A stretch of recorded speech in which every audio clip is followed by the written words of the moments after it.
Hey, I know you. You're that jaywalking punk anarchist. You're that jaywalking punk anarchist. Jaywalking punk anarchist. Hello, this is the Radical Reviewer taking a look at Anarcho Primitivism. Anarcho Primitivism, or ANPRIM for short, is the belief that to attain the goals of anarchism, namely to abolish hierarchy and oppression, necessitates the destruction of civilization itself and a return to hunter-gatherer society. This is based in the belief that civilization is the root cause of hierarchy and oppression, and that the shift from a primitive society to a civilized society has led to alienation, overpopulation, ecological destruction, and coercion.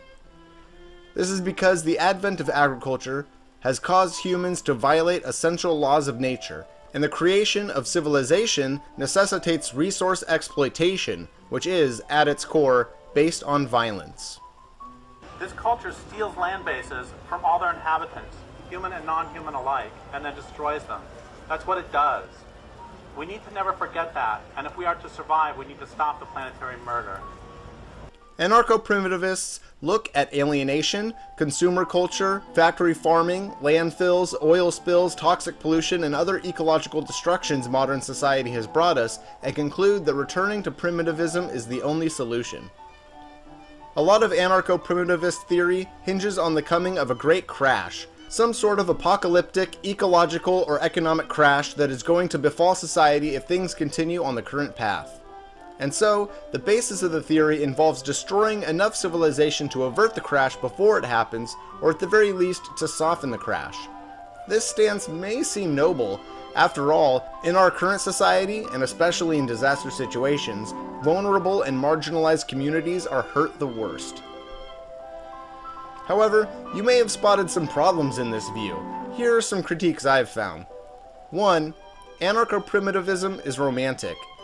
The idea of physically taking on the infrastructure of capitalism and returning to our wild roots like Avatar or Dances with Wolves or the East, it's incredibly romantic. And living every day in an egalitarian lifelong camping festival is romantic. I love being outside. I think I have some great survival instincts. Foraging for sticks, chasing sticks, destroying sticks, you name it. Yeah, same joke 2 videos in a row. Creativity be damned. But really, I like camping. I love going outside. But after a few days of camping, I start to miss my bed, and I have no idea where kibble comes from.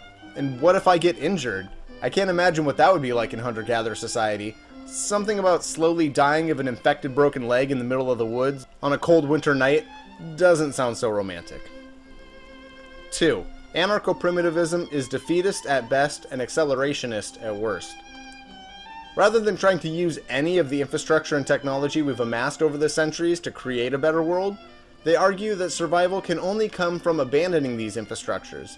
And the most extreme stance on this is accelerationism, which argues that because capitalism is volatile, because there is a crash coming anyway, we should ramp up the destructive industries and try and bring about the crash sooner. So yeah, that's a very defeatist worldview. 3. The coming crash. Well, ANPRIMs have a lot of points. Peak oil, dead zones, climate change, economic stagnation, our interconnected global capitalist system which has never before existed on the planet, people having no idea how to farm or sustain their own lives. But people have made predictions of a coming crash before and they didn't happen. Malthus, for example. And if a crash were to happen, using the technology and infrastructure we have amassed will be vital to human survival, not a hindrance to it. And lastly, 4. Anarcho-primitivism is ableist, transphobic, and all-around murderous, because it actively fights for the destruction of modern civilization and the medical treatment and industrial food production which provides life for so many people. Now, anarcho-primitivists might argue that the current system is already horribly destructive, and they are simply trying to soften the coming crash. However, crash or not, their ultimate goal for society will result in mass deaths and lives of pain for those who rely on our current infrastructure. I mean, if they happen to be right, then we have to be in favor of mass genocide on a scale that has never been contemplated. Okay, what happens to the 6 billion people around? They can't live in a Stone Age society or an agricultural society. So if that factual claim happens to be correct, we're lost. And again, if a crash were to happen, the technology and infrastructure we've amassed will be vital to human survival, not a hindrance to it.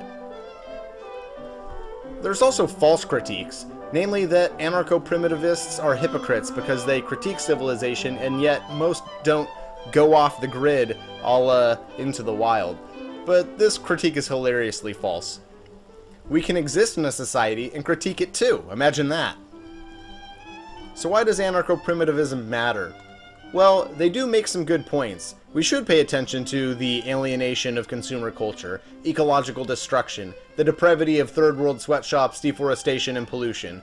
We should understand the poor distribution of food and resources, and how natural disasters, economic disasters, and even the day-to-day functions of our current system hurt marginalized and vulnerable communities. Look at what gets built and rebuilt after a disaster, and who gets abandoned. Look at who gets to live by the dangerous polluting factory. Look at whose lives matter and who is considered collateral damage. Anarcho-primitivism has a lot to teach us about these and many other problems we face, and people who care about oppression and justice should keep these concerns in mind. At the same time, anarcho-primitivists' ultimate conclusions still fail in regards to the critiques mentioned earlier.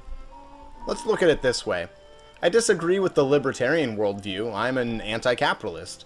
However, I might agree with libertarians in regards to critiquing the war on drugs, the police state, the military-industrial complex, and I might learn from libertarians on these points, and I might even find myself working with libertarians on these points.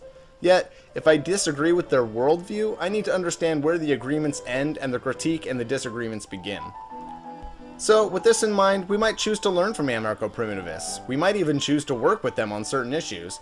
However, the ultimate goal of anarcho-primitivists, whether preparing for the crash or bringing about an anarchist utopia, their ultimate goal will result in widespread death and pain, and disadvantaged and vulnerable communities will be impacted the worst.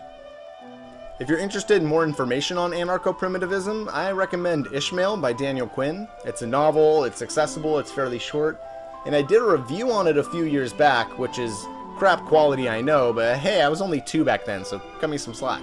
If you're interested in something deeper, I'd recommend Derek Jensen's Endgame, which I probably won't review since it's an over 900-page monster of a text. I would also recommend checking out the video lectures of Derek Jensen or John Zerzan. These will certainly give you a good understanding of the beliefs and arguments for anarcho-primitivism. In short, anarcho-primitivism may have a lot to teach us about ecology and various forms of oppression that we don't always think about.